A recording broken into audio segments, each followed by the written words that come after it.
네, 감사합니다. 오늘 하나님께서 저와 여러분에게 주신 생명의 말씀은 출애굽기 12장 1절에서 4절입니다. 12장 전체를 설교할 건데 오늘 14절까지 1절에서 14절까지만 제가 대신 봉독해 드립니다.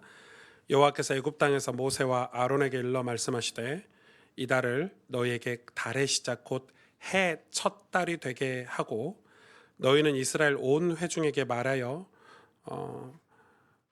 이르라 이 달 열흘에 너희 각자가 어린 양을 취할지니 각 가족대로 그 식구를 위하여 어린 양을 취하되 그 어린 양에 대하여 식구가 너무 적으면 그 집의 이웃과 함께 사람 수를 따라서 하나를 취하며 각 사람이 먹을 수 있는 분량에 따라서 너희 어린 양을 계산할 것이며 너희 어린 양은 흠없고 일련된 수컷으로 하되 양이나 염소 중에서 취하고 이달 열 나흔 날까지 간직하였다가 해질 때에 이스라엘 회중이 그 양을 잡고 그 피를 양을 먹을 집 좌우 문설주와 임방에 바르고 그 밤에 그 고기를 불에 구워 무교병과 쓴 나물과 아울러 먹되 날것으로나 물에 삶아서 먹지 말고 머리와 다리와 내장을 다 불에 구워 먹고 아침까지 남겨두지 말며 아침까지 남은 것은 곧 불사르라.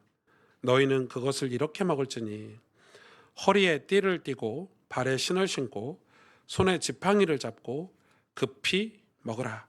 이것이 여호와의 유월절이니라. 내가 그 밤에 애굽 땅에 두루 다니며 사람이나 짐승을 막론하고 애굽 땅에 있는 모든 처음 난 것을 다 치고 애굽의 모든 신을 내가 심판하리라. 나는 여호와라. 내가 애굽 땅을 칠 때에 그 피가 너희가 사는 집에 있어서 너희를 위하여 표적이 될지라. 내가 피를 볼 때에 너희를 넘어가리니 재앙이 너희에게 내려 멸하지 아니하리라. 너희는 이날을 기념하여 여호와의 절기를 삼아 영원한 규례로 대대로 지킬지니라. 아멘. 제가 이번 주에 여러분 그 시간을 조금 내서 이제 기도원에 다녀왔어요. 그냥 일반 여러분이 생각하는 그런 약간 쾌쾌한 냄새나는 기도원은 아니고 그 필그림 하우스라고 지구촌 교회에서 운영하는 그 가평의 끝자락인데 좀 멀긴 하더라고요. 다녀왔습니다. 그래서 거기 가니까 뭐 기도실도 잘 돼 있고 뭐 세미나들도 잘 돼 있고 또 가서 제가 이제 거기가 이제 이 철로역정 센터가 있어요. 그래서 제가 철로역정을 보면서 너무 은혜가 돼가지고 이 주보에다가 여러분 애니메이션 철로역정 이걸 거기서 봤거든요. 시간 나서 좀 쉬는 시간에. 근데 너무 좋아가지고 이게 영국에서 만든 건가? 그런데 한국어로 더빙도 돼 있어요. 그래서 유튜브에 무료로 공개가 돼 있어서 여러분 가족들하고 보시면 우리의 신앙의 위치가 지금 어딘지 어느 만큼 와 있는지 어떤 상황인지를 조금 점검할 수 있는 아주 좋은 그런 애니메이션이라서 여러분에게 좀 소개를 해드립니다. 주보를 보면서 오늘 말씀을 같이 나누기를 바라고요. 제가 한 가지 더 얘기 드리면 제가 제 설교 원고에 여러분한테 나가는 원고에는 없지만 제 설교 원고에는 이렇게 써놨어요. 뭐라고 써놨냐면 보여드리고 싶네. 밝고 감사하고 또 감사한 얼굴로 성도님들의 얼굴을 사랑스럽게 바라보면서 설교해라 이렇게 써놨어요. 이걸 또 설교하다 까먹으니까 두 번째 대지 위에 또 써놨어요. 성도님들의 얼굴을 사랑스럽게 바라보며 밝게 이렇게 써놓고 또 까먹을까봐 마지막 대지 결론하기 전에 밝고 감사한 마음으로 성도님들 얼굴을 사랑스럽게 바라보며 이렇게 한간에 제가 여러분 얼굴을 이렇게 보고 설교를 안 한다는 말들이 있어서 제가 얼마나 노력하는지 저도 이제 여러분 얼굴 이렇게 보고 설교하고 싶은데 일단 그 쑥스러움이 좀 많고요. 제가 좀 많은 것 같고 그리고 이 원고 설교를 하다 보니까 원고를 놓치지 않으려고 이렇게 원고를 자주 보는 습관이 있는데 사실 원고는 거의 암송이 됐죠. 일주일 내내 설교 준비를 되게 오래 하니까 거의 암송이 된 내용들인데 그래도 제가 이렇게 여러분 사랑스러운 모습으로 여러분 이렇게 바라보면서 설교하고 싶은 마음을 여러분이 이해를 해주시면 좋을 것 같습니다. 사탄은 왜 예배를 방해하는가라는 제목으로 말씀을 나누겠습니다. 오늘 예배에 관해서 좀 말씀을 나누려고 해요. 여러분 출애굽의 목적은 뭐죠? 아니 여러분 애굽에 그냥 살면 안 됩니까? 문설주에 양의 피 바르고 구원받은 사람들이 출애굽 그냥 애굽 땅에서 전도하고 애굽 사람들 전도하고 복음 전하면서 그냥 애굽에 살면 안 되나요? 왜 출애굽해야 되죠? 출애굽의 목적이 뭡니까? 왜 그 많은 200만이나 되는 인구를 다 홍해를 건너서 광야까지 가서 예배하라고 하나님이 하셨을까요? 그 출애굽의 목적이 굉장히 중요하죠. 이사야 32장 8절에 보면 존귀한 자는 존귀한 일을 계획하나니 그는 항상 존귀한 일에 서리라, 이런 말씀이 있어요. 이 이사야 말씀 전체를 이해를 해야 되는 건데, 우리가 세상에 살면서 세상 속에서 그들과 똑같은 삶을 살면 우리는 똑같은 사람이 되겠죠. 우리가 존귀한 사람이 되고자 한다면 뭘 해야 되냐면 존귀한 일을 계획해야 돼요. 그리고 존귀한 일을 해야 돼요. 그래야 존귀한 일을 열매로 맺을 수 있는 거예요. 그걸 구별이라고 하죠. 그거를 구별 성도라고 하잖아요. 하나님 우리를 구별하셨잖아요. 그러면 하나님이 출애굽하는 우리 인생의 목적은 뭘까요? 하나님 우리를 제사 드리기 위해서. 그거는 출애굽기에 써 있잖아요. 너희가 광야에 가서 하나님을 섬기기 위해서, 이렇게 기록을 하고 있어요. 저는 약간 사필귀정이라고, 우리가 옳은 일을 하면 결과적으로 옳은 일을 하는 자리에 가 있다, 이런 의미가 있는데 반드시 제자리로 되돌아가게 돼 있다, 이런 말이잖아요. 저는 우리 성도님들이 그동안에 개척해서 함께 우리 교회를 세워가고 있는데 진짜 많은 어려움들을 버텨주시고 또 각자가 또 올바른 신앙의 길을 가려고 애써주신 거 진짜 저는 잘 알고 있거든요. 그런데 우리가 진짜 열심히 신앙생활 했는데 그런 어려운 시기를 다 지나고 우리가 목적을 만약에 상실한다면 어떻게 될까요? 되게 허무하겠죠. 제가 작년에 되게 허무했어요. 죄송하지만. 그래서 제가 이번에 기도원 간 것도, 근데 이번에 기도원 가서 하나님 저에게 딱 둘째 날 마음을 주시는데 우리 교회 주인이 하나님이시지, 와, 갑자기 평안이 이렇게 밀려오더라고요. 저는 정말 괴로워서 갔는데 그냥 맞아, 내 인생의 주인이 하나님이시지, 거기서 끝났어요. 그 뒤로 되게 평안하게 있다 왔는데, 우리가 목적을 잃어버리면 어떻게 될까요? 열심히 버티고 열심히 올바른 신앙생활 한다고 왔는데 목적이 굉장히 중요하다는 거예요. 출애굽의 목적은 제사였어요. 자, 하나님의 목적은 더 정확히 말하면 하나님을 제사하는, 하나님을 섬기는 하나님의 종 백성을 만드는 게 하나님의 목적이에요. 그러면 여기서 섬긴다는 단어가 뭔지 알아야 되겠죠. 구약 성경에서 섬긴다는 단어는 아바드라는 히브리어를 써요. 아바드라는. 근데 이 아바드가 무슨 뜻이냐면 희생을 드린다, 경배를 드린다 뜻이에요. 놀랍지 않습니까? 섬긴다라는 걸로 번역을 해놨는데 우리 섬김이면 뭐 이런 거잖아요. 뭐 구두 닦아주고 뭐 이불자리 깔아주고 뭐 이런 섬김인데, 그러니까 비슷한 거죠. 그것도 희생이 필요하니까. 근데 정확한 이 원어의 뜻은 희생을 통해서 하나님을 경배한다는 뜻이에요. 그러니까 히브리서의 섬기다라는 말은 제사 드리는 거예요. 희생. 그러니까 섬기다라는 단어의 뜻은 곧 제사를 뜻해요. 하나님을 섬긴다, 하나님께 제사한다고 같은 말이에요. 예배죠. 이게 구원의 목적입니다. 우리가 구원받은, 하나님 우리를 구원하신 목적은 당신이 예배받기 위해서, 경배받기 위해서, 하나님을 섬기기 위해서 우리를 구원하셨기 때문에 이 예배가 곧 섬김이에요. 근데 보세요. 우리 10가지 재앙을 제가 다 설교를 하지 않았지만 이것만 알면 될 것 같아서, 제사 예배드리기 위해서 애굽 이스라엘 백성을 데리고 모세 보고 데리고 나가라고 했는데 바로가 어떻게 행동했죠? 여러분 가로넣기 하면 재밌겠죠? 바로가 처음에 와서 모세하고 아론이 와서 얘기했죠. 하나님이, 내가 섬기는 신이 이스라엘 백성 데리고 광야에 가서 제사하라고 예배하라고 한다. 바로가 뭐라고 했습니까? 도대체 여호와가 누구냐, 이렇게 얘기했어요. 여호와가 누구냐? 왜냐하면 바로는 하나님의 전혀 몰랐어요. 하나님이 계시가 없던 상태니까 아무도 몰라. 그래, 하나님 여호와는 누구냐? 첫 번째에서. 그리고 나중에 재앙을 툭툭툭 맞다가 네 번째 파리 재앙 이후에는 뭐라고 했어요? 또 데리고 간다고 하니까 바로가 이제 재앙을 받았잖아요. 그러니까 조금 하나님이 두려운 거예요. 그래서 이렇게 얘기했어요. 나가지 말고 애굽에서 제사해라, 이랬어요. 여기서 제사해라. 왜 굳이 광야까지 가려고 하냐? 여기서 제사해라. 모세가 뭐라고 그랬죠? 하나님께서 광야에 가서 제사라고 하십니다. 말씀으로 이겨냈죠. 그리고 또 막 재앙을 맞아요. 그리고 8번째 메뚜기 재앙 후에 그때 바로가 뭐라고 얘기합니까? 그러면 너희들이 가서 제사해라. 재앙이 무서우니까 제사해라. 그 대신 처자식들은 놔두고 가서 제사해라 이렇게 합니다. 남자들만 가서 제사해라 이렇게 얘기합니다. 그러니까 뭐라 그러죠? 모세가 아니다. 하나님은 모든 언약 백성, 우리 자녀들, 우리 아내 모든 이스라엘 백성이 다 같이 가서 예배하라고 말씀하셨다 이렇게 얘기를 해요. 그리고 나서 9번째 흑암의 재앙, 어둠의 재앙이죠. 흑암의 재앙을 당하고 나서 이제 거의 바로가 너무 힘들잖아요. 뭐라고 얘기합니까? 그럼 너희 가서 다 예배해라 이렇게 합니다. 와, 좋은 소식이죠. 근데 뭐라고 하죠? 가축은 데리고 하지 마 그럽니다. 그러니까 바로가 끝끝내 예배를 방해하는 거죠. 그래서 모세가 뭐라고 얘기합니까? 여러분 성경 읽어보셨겠죠? 다 읽으셨죠? 뭐라고 얘기합니까? 아니다. 하나님께 제사할 번제물로 가축을 다 가져갈 겁니다.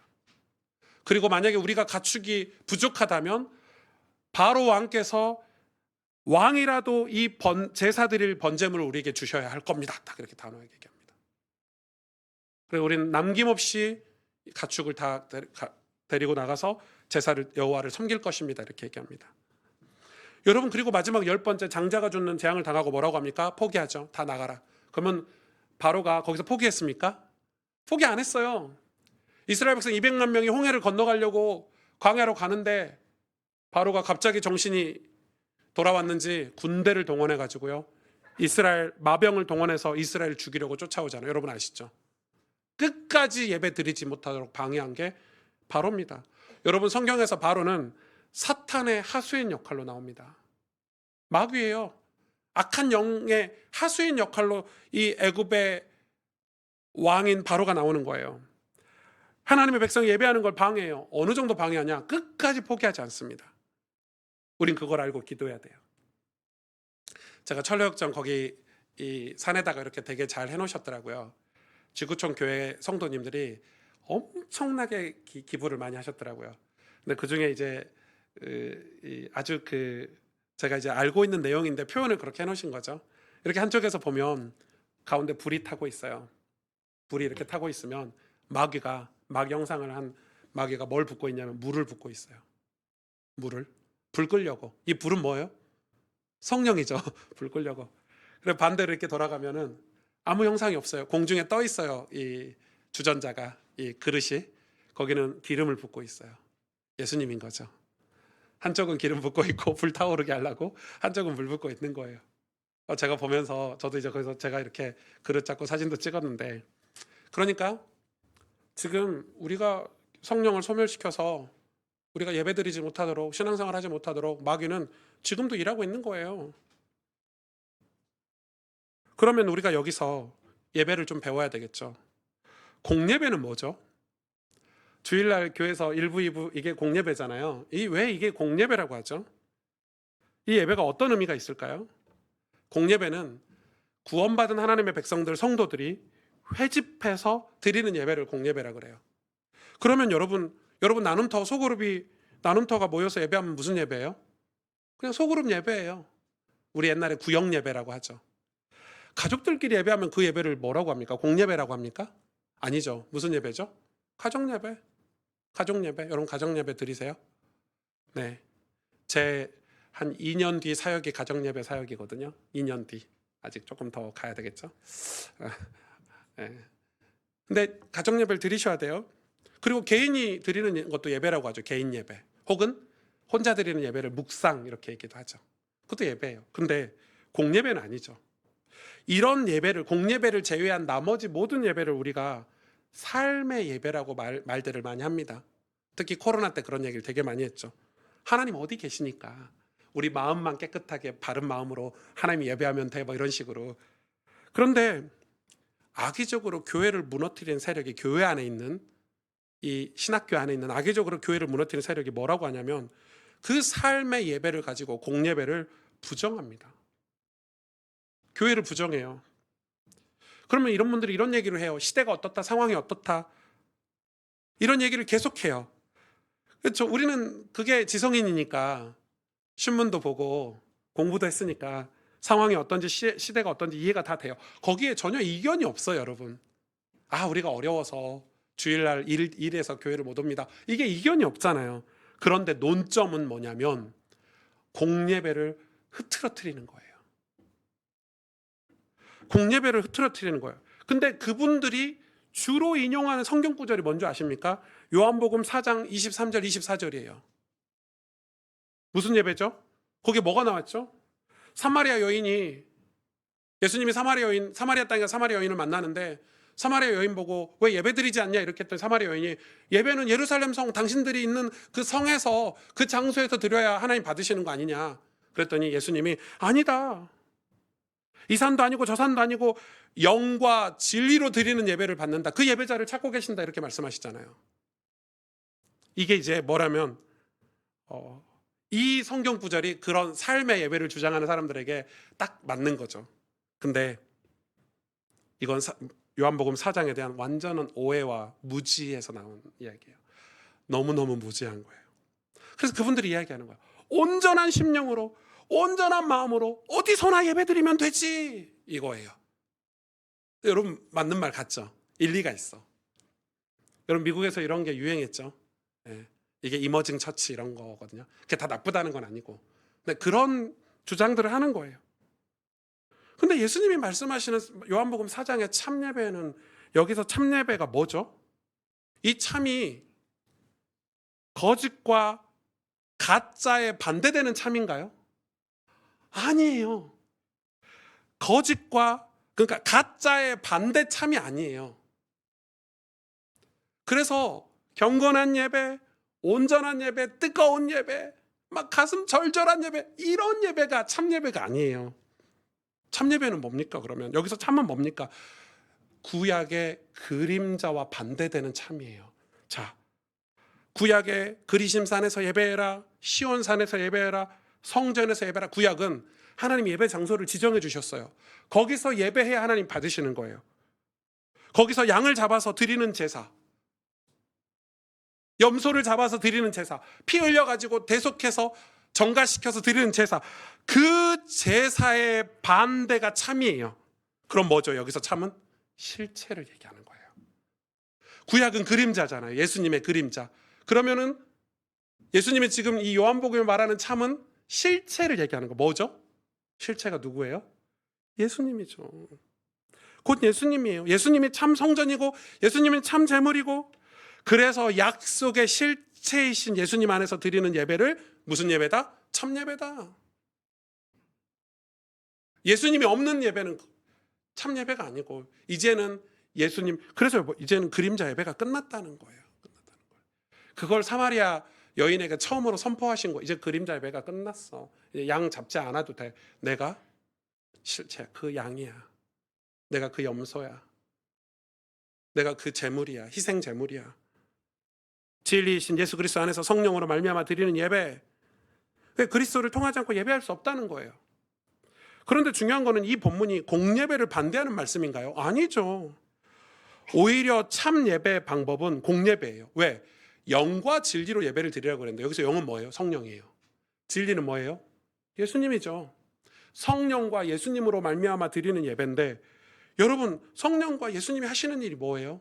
우리를 주님의 몸된 교회가 되게 하시잖아요. 주님의 몸된 교회가 되게 하는 거예요. 주님의 몸된 교회로 예배를 드려야 돼요. 이 말씀을 알아듣고 영과 진리는 우리가 예수님과 연합하게 만드는 거예요. 이 연합하여 예배하는 것. 그래서 초대교회 성도들은 어떻게 예배했습니까? 각자 알아서 예배했습니까? 아니죠. 그 참 예배를 알고 교회를 형성했어요. 나 혼자 그리스도의 몸이 아니니까, 나 편하게 집에서 침대에서 드리는 예배가 아니니까, 그래서 도시마다 모여서, 지역마다 모여서 성찬을 행하고 말씀을 가르치고 기도하고 구제하고 문안하고 축복하라고 명령하신 예수님의 명령을 따라서 그 말씀대로 교회가 형성이 된 거예요. 공예배. 하나님이 어디나 계시니까 어디서나 예배하는 거, 그건 개인 예배예요. 삶의 예배예요. 당연히 해야 돼요. 여러분 직장에서도 예배하시길 축복하고, 여러분 가정에서도 예배하길 축복합니다. 그러나 공예배는 전혀 다른 거예요.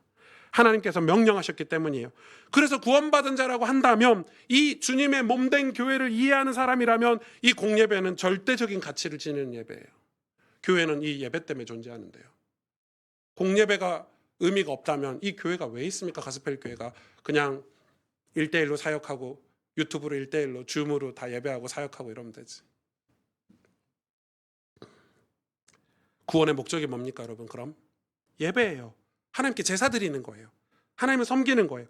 그래서 교회 사역도 예배로 평가해요. 예배가 잘 안 되는 성도가 있다면 신방을 가야 되고 사역을 가야 되고요. 권면하고 도움을 줘야 돼요. 교육자가 하는 일이에요. 예배를 통해서 신실한 사역자들이 훈련받고 준비되어지고, 예배를 통해서 구원의 열매도 나타나요.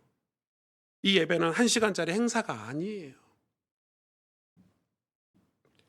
그럼 출애굽의 목적이 제사잖아요. 그리스도의 몸에 속하여 드리는 참 예배, 이해가 되십니까?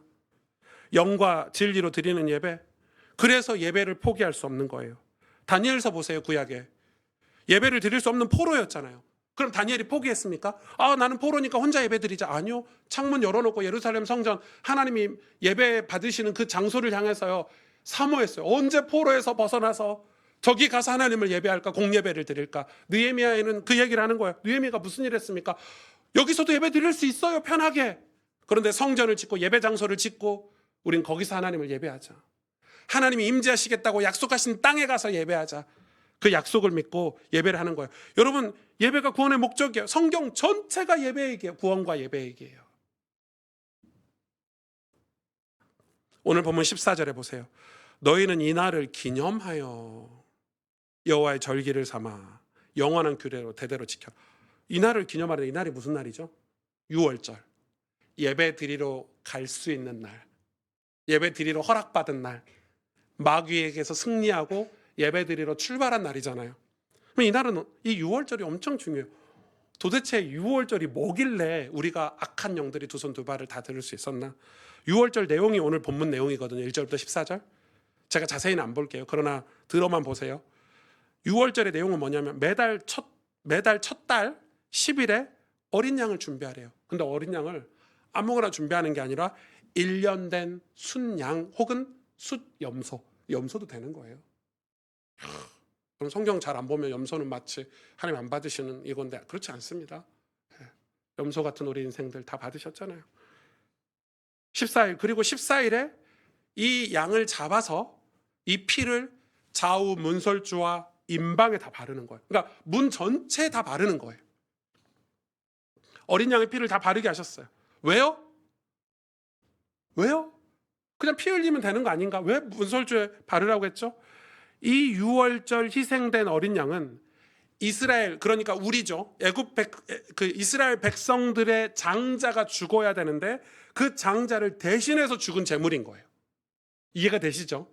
하나님이 뭐라고 했습니까? 장자를 다 죽이겠다고 하셨거든요. 계시로.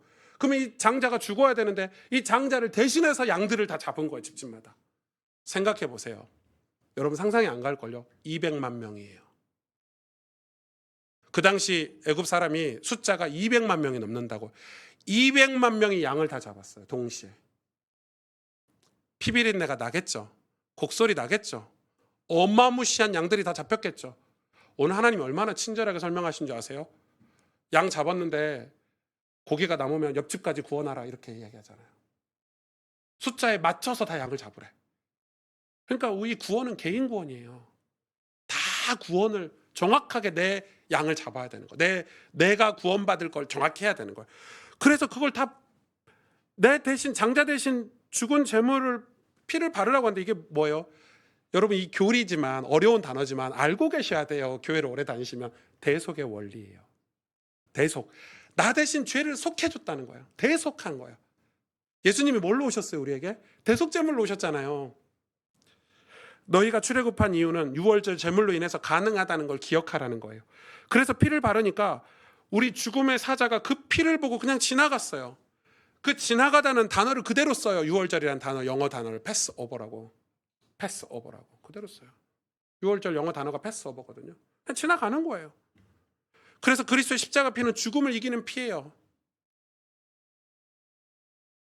우리는 종종 여기서 착각하는 게 있어요. 기독교가 윤리적이고 도덕적인 논리에 빠지면 위험한 거예요. 그게 뭔지 아세요? 여러분, 피 바른 집과 피 안 바른 집으로 구분하지. 아, 저 집은 착한데, 저 집은 진짜 선행을 많이 했는데 죽음의 사자가 저 집은 안 갔으면 좋겠다. 안 갈까요? 아니요. 피 안 바르면 가요. 그 이스라엘 백성들 중에서도 착한 사람, 아니 못된 사람 있을 거 아니에요. 막 모세 보고 삿돼지라고 이랬으니까 피 믿음 약속을 듣고 말씀을 듣고 피 바른 사람은 안 가지만 피를 안 발랐다. 그럼 그 집 장자 죽는 거예요. 여러분, 신앙과 도덕은 달라요. 물론 하나님의 성품이 착함이 있지만, 선함이 있지만, 이 구원은 다른 얘기예요. 대속의 원리로 구원을 받는 거예요. 여기서 끝나는 게 아니죠. 이제 이 양을 먹으래요. 피만 바른 게 아니라 그 양을 나눠 먹으래요. 왜요? 그리스도와 하나가 되라는 거예요. 그리스도의 죽음이 나의 죽음이 되고 그의 부활이 나의 부활이 되는 거예요. 어린 양의 피 안에 있을 때만 안전한데 그걸 기억하라고 그 잡은 양을 고기를 먹으래요. 그리고 뭐라고 얘기했죠? 그 피 바른 날 집 밖에 나가지 말라 그랬어요. 십자가 은혜를 항상 십자가 은혜 안에 머물러 있으라는 거예요. 십자가 은혜를 잃어버리면 그 밖에 나가면 사탄의 밥이 되니까 죽음의 사자가 죽이니까 나가지 말라는 거예요. 그러면서 신명기 16장 3절 보세요. 유교병을 그것과 함께 먹지 말고 이레 동안은 무교병 곧 고난의 떡을 그것과 함께 먹으라. 그렇게 설명하죠. 뭐라고 설명합니까? 이는 내가 애굽 땅에서 급히 나왔음이니. 그래서 이 날을 기억하라는 거예요. 이게 뭐냐면 여기 18절에 보면 오늘 본문에 무교병을 먹으래요. 14일 저녁부터 22일까지 7일 동안 무교병. 무교병이 뭐예요, 여러분? 유교병은 뭐고 무교병은 뭐예요? 이런 어려운 단어를 써서 그래요. 이 무교병은 그냥 쉬워요. 발효되지 않은 빵이에요. 그러니까 쉽게 말하면 밀가루 반죽했는데 지금 출애굽하는 거야. 그러니까 여기다가 조미료 넣고 뭐 깨 뿌리고 양념해서 야 예쁘게 도시락 싸가지고 야 이제 예배 드리러 가자 이게 아니잖아요. 지금 애굽이 나가라고 하니까 바로왕이 나가라고 하니까 급하게 나가는 거야. 그래서 냄비에다가 반죽한 채로 들고 막 나가는 거야. 그러면 광야 갈 때간에 양념 안 된, 요리가 제대로 안 된, 발효가 안 된, 맛 없는 무교병 빵을 먹으면서 가는 거예요. 그걸 기념하라는 거예요. 너희가 구원을 급하게 받았다. 기념하라는 거예요. 반죽만 들고 나왔어요, 실제로. 급하게 나왔어요. 왜죠? 우리가 그날 나갈 줄 알았다면 준비를 했겠죠, 사람들이. 근데 이스라엘 백성들이 믿음이 있었나요? 믿음 없었어요. 믿음 있으면 싹 준비하고 짐 싸고 요리 준비해서 도시락 싸가지고 갔겠죠. 예상 못했어요. 구원받는 거는 예상 못하는 거예요. 어느 순간 구원을 받아요. 급하게 갑작스럽게 구원을 받아요. 예수님도 갑작스럽게 우리에게 찾아오세요. 어느 날 몰려와요. 그냥. 이 말은 우리가 구원을 계획하고 준비하고 작정해서 이루어지는 일이 아니고 구원만큼은 하나님의 주권적인 은혜로 되어진다는 거예요. 그걸 기억하라는 거예요. 제가 철로역정을 읽어보고 가서 영상도 보고 거기를 가보니까 신앙생활을 준비해서 가나요? 그 크리스찬이 장차 망할 성에서 출발하잖아요. 전도자에게 그 복음을 듣고 갈 때요. 있는 모습 그대로 가요. 가면서 짐도 벗고 옷도 갈아입고 가면서 시험도 당하고 고난도 당하면서 하나님에 대해서 알게 되고 나중에는 무기도 장착하고 믿음의 방패도 장착하고 악한 영들과 싸우고 신앙생활 하면서 변화를 겪어요. 무슨 말이에요? 제가 어떤 분 한 분을 전도했는데 그분이 그러더라고요. 목사님 저는 교회 못 가요. 왜요? 아직 술 담배도 하고 있고요. 제가 그 말을 할까 말까. 우리 교회 장로님도 아직 담배 피시는 분 계시는데 오셔도 되는데 우리 교회 그런 거 신경 안 쓴다고 말해도 본인이 부담돼. 아직 헌금할 믿음도 없고요. 아직 교회 가서 뭐 제가 준비 다 돼서 제가 좀 경제적으로도 여유도 있고 또 뭐 제가 삶이 변화돼서 좀 도덕적으로 깨끗해지면 교회 갈게요. 아니요. 구원 못 받아요. 그게 신앙 아니에요, 여러분. 교회는 그렇게 다니는 좀 그런 데가 아니에요. 누가 계획을 세우고 갑니까? 신앙생활 하는데. 우리 교회요. 개척해서 지금까지 이런 경험할 줄 우리가 상상이나 했습니까? 이런 경험할 줄 알았으면 준비라도 했지. 앞으로 우리 교회가 어떤 교회가 될까요? 저 계획 못 세웁니다. 뭐 우리 교회가 1000명 된다, 2000명 된다. 그거는 저는 양심이 걸려서 그런 말을 못 하겠고요. 저는 그런 목회자 되고 싶지 않아요. 뭐 숫자 늘려가지고 뭐 우리 어디 가서 자랑하고 이런 목사 되고 싶지 않고, 저는 우리 교회 성도님들이 은혜 받고 예수님 만나고 신앙생활 잘하고 우리가 정말 하나님 앞에서 올바른 교회를 세우는 게 목적이지, 우리 교회가 어떻게 될까요? 앞으로 고난도 있고 어려움도 있고 수많은 고초도 겪을 수 있겠죠. 그런데 모세에게 하나님 말씀하셨잖아요. 그 약속을 믿는 믿음으로 가는 거예요. 가다 보니까 안디옥 교회처럼, 가다 보니까 데살로니가 교회처럼, 가다 보니까 사대 교회처럼 가면서 준비하고 가면서 깨닫고 가면서 연단 받아가면서 광야에서 40년 동안 훈련 받아가면서 어느 순간에 가나안 땅에 들어가는 거예요. 아멘. 그래서 열매 맺는 거예요. 힘들면 엎드려서 기도하고, 감사할 일 있으면 나누고, 영광 돌리고, 우리가 행여 실수하면 하나님께 도움을 구하고, 교회는 그렇게 함께 주님의 몸된 교회를 이루어서 성장하고 성숙해지는 거예요. 하나님 섬기는 자리로 가는 거예요. 그걸 아신다면 여러분, 이 가스펠 교회는 그냥 주일날 다니는 교회가 아니라 나의 몸된 교회, 주님의 몸된 교회가 돼야 되는 거 아니겠습니까? 교회와 함께 여러분 인생도 변화되고, 교회가 어려울 때 같이 기도하고, 교회가 성장할 때 같이 성장하고, 교회가 열매 맺을 때, 우리 자녀들에게 신앙 유산을 남길 때 우리도 같이 교회를 통해서 신앙 유산을 남겨야 되는 거 아닙니까? 또 그런 내용이 있죠. 고기를 삶아 먹지 말고 불에 구워 먹으라고 했죠. 보통 고기는 삶아 먹죠. 냄비에다가 이렇게 파도 넣고 이렇게 잡내도 없애고 이렇게 삶아 먹는데, 왜요? 급해요. 지금 삶아 먹을 시간이 어디 있습니까? 지금 고기 들고 막 나가는 거예요. 구원받으러. 삶아 먹고, 그래 내장까지 다 태워 먹고, 그리고 고기 먹을 때도 아침까지 남겨두지 말고 밤에 다 먹으라고 했거든요. 하나님의 구원의 역사가 밤에 다 이루어졌다는 의미예요. 유월절의 역사가. 또 하나 재밌는 게 있죠. 쓴나물. 쓴나물은 왜 먹으라고 했죠? 애굽에서 노예 생활했던 쓰디쓴 인생을 기억하고, 거기서 내가 너희를 건져줬다는 거에서 감사하라고 쓴나물도 같이 먹으라고 기록합니다. 이 예식을 행하고 이 사실을 기억하래요. 출애굽기 12장 27절 진짜 중요한 성경 구절이에요. 한번 보세요. 너희는 이르기를 이는 여호와의 유월절 제사라.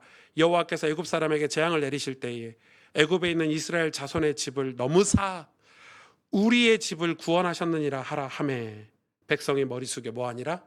경배하니라. 예배를 어떻게 드렸어요? 이스라엘 애굽 언약 백성들이 자기가 구원받은 걸 깨닫고 감사해서 머리 숙여 경배했대요. 자, 그래서 예배는 감사로 드리는 제사예요.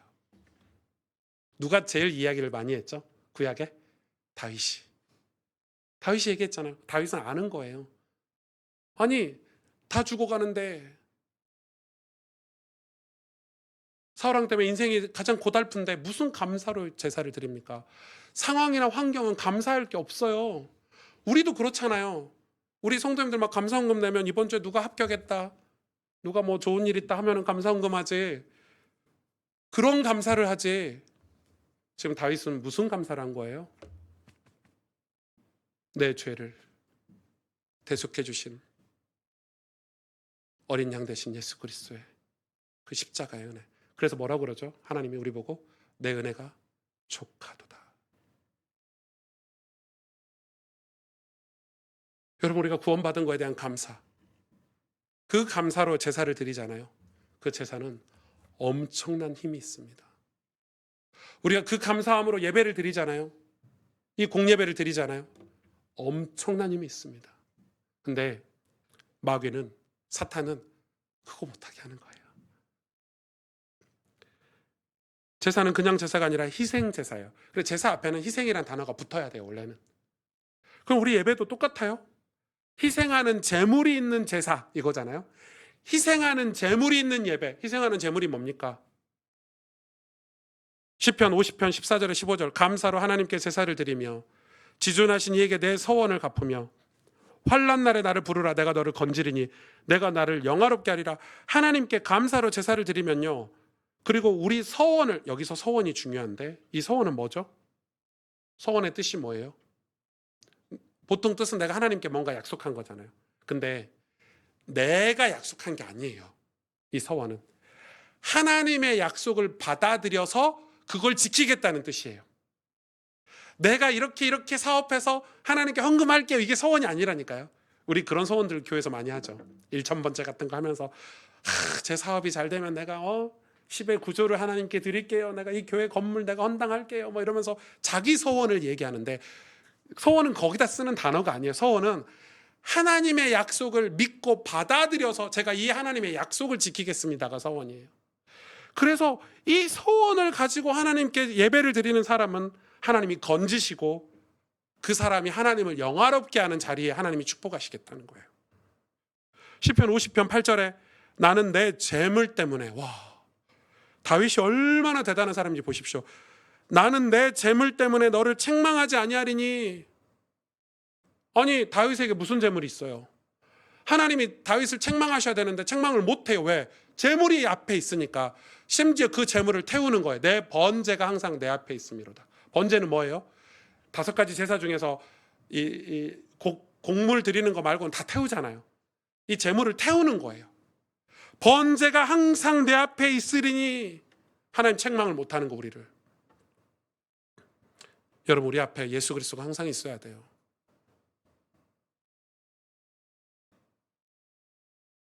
예수 그리스도가 있다는 말은 뭐예요? 예수님만 있을 수 있죠. 근데 예수님이 타야 돼요. 십자가가 우리 앞에 있어야 된다 이 말이에요. 십자가가 우리의 예배 가운데 있어야 되고, 그 구원의 감사로 드리는 제사라야, 그 구원의 감사로 드리는 예배라야 하나님이 그 예배 안에 모든 축복을 다 감춰두고 계신다는 거예요. 예배는 예수 그리스도께서 희생제물 되셨으니, 여러분, 번제는 우리가 삶에 크고 작은 문제가 있을 때마다 제물을 태워서 그 문제들을 해결하는 게 번제 중에 하나잖아요. 우리의 삶에서 늘 예수 그리스도가 있어야 돼요. 번제가 항상 내 앞에 있으리니.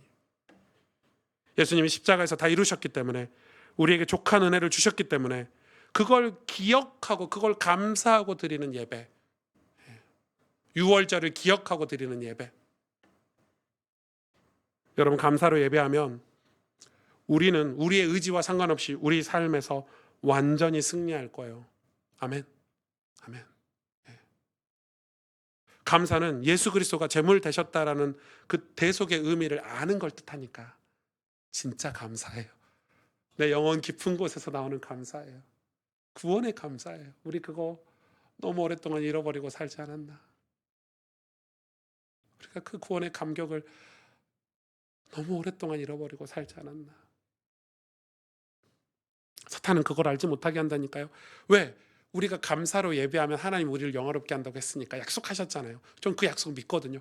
그러니까 사탄이 우리가 감사로 예배해서 승리하면 안 되니까 감사로 예배를 드리지 못하게 하는 거예요. 그래서 공예배 가지 말아라, 처자식 데리고 가지 말아라, 가축은 두고 가라, 계속해서 예배를 방해하는 거예요. 바로처럼. 그러면 사탄이 예배 방해하니까 우리는 어떻게 해야 돼요? 그럼 우리는 어떻게 해야 돼요? 사탄은 계속 보이지 않게 우리를 방해하는데 우리는 가만히 있으면 될까요? 아니죠. 다음 주에 그 설교를 할 건데 우리는 어떻게 해야 돼요? 목마른 사슴이 시냇물을 찾아 헤매이듯이. 포기했나요, 모세가? 하나님이 포기하셨나요? 하나님 포기 안 하셨어요.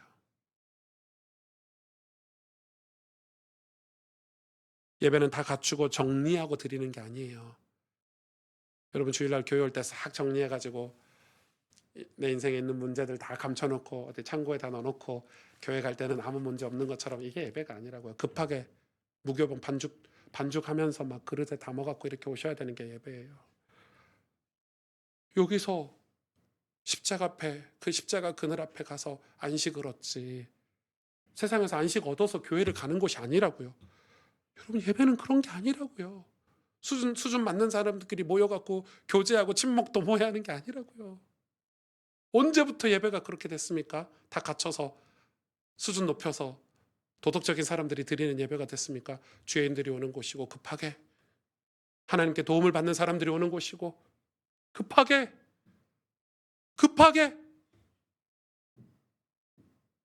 지금이 기회니까 반죽하면서 짐도 다 못 쌌는데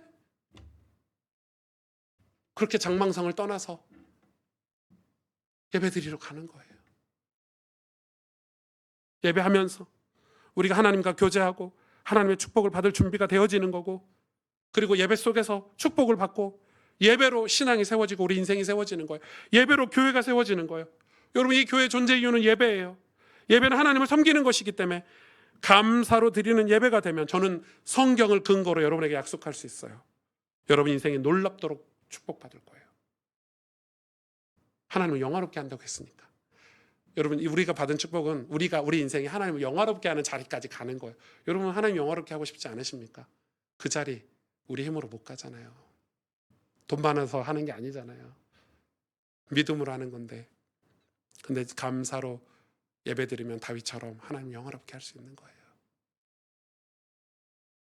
세상에 하나님의 영광을 드러낼 그런 예배자가 되고 전도자가 되는 거예요. 여러분, 이 6월절의 의미를 알고 사탄이 이 예배를 방해한다는 사실을 기억하시고 감사로 예배드리는 거에 우리 온 힘을 쏟고 마음을 담아서 여러분 신앙생활에 승리하기를 주님의 이름으로 축복합니다. 기도하겠습니다. 오늘 말씀을 붙잡고 아버지, 다시 내 인생 내 앞에 희생 제물이신 예수 그리스도가 있길 원하고 그 예수님을 태우는 그 번제가 내 앞에 있기를 원하고 십자가가 내 앞에 있기를 원하고, 그래서 우리의 예배가 다시 그 구원의 감사로 드리는 예배가 되도록 하나님, 우리의 예배가 완전히 다시 승리할 수 있도록 우리 이 시간 말씀을 붙잡고 우리 하나님 앞에 간절히 기도하도록 하겠습니다. 하나님 아버지, 주의 종이 목사인데도 불구하고 감사로 예배드리지 못하고 그 구원의 감사로 신앙생활하지 못하고 이 사탄이 우리에게 얼마나 수도 없이 우리를 예배하지 못하게 방해하는지도 알지 못하고 우리가 그렇게 살았던 우리를 용서해 주시기를 원합니다. 하나님, 믿음으로 살고 정말 신앙생활 잘하고 싶은데 그 방법이 감사로 드리는 예배였음을 이제 깨닫습니다. 정말 구원받은 하나님의 백성이 감사함으로 주 앞에 나오고 내 죄를 대속해 서 십자가에 죽으시고 부활하신 주님이 너무 감사해서 하나님, 우리가 머리를 숙여 주님을 경배하는 예배가 다시 회복되어지게 하시고 온전히 주님을 바라보고 의지할 수 있도록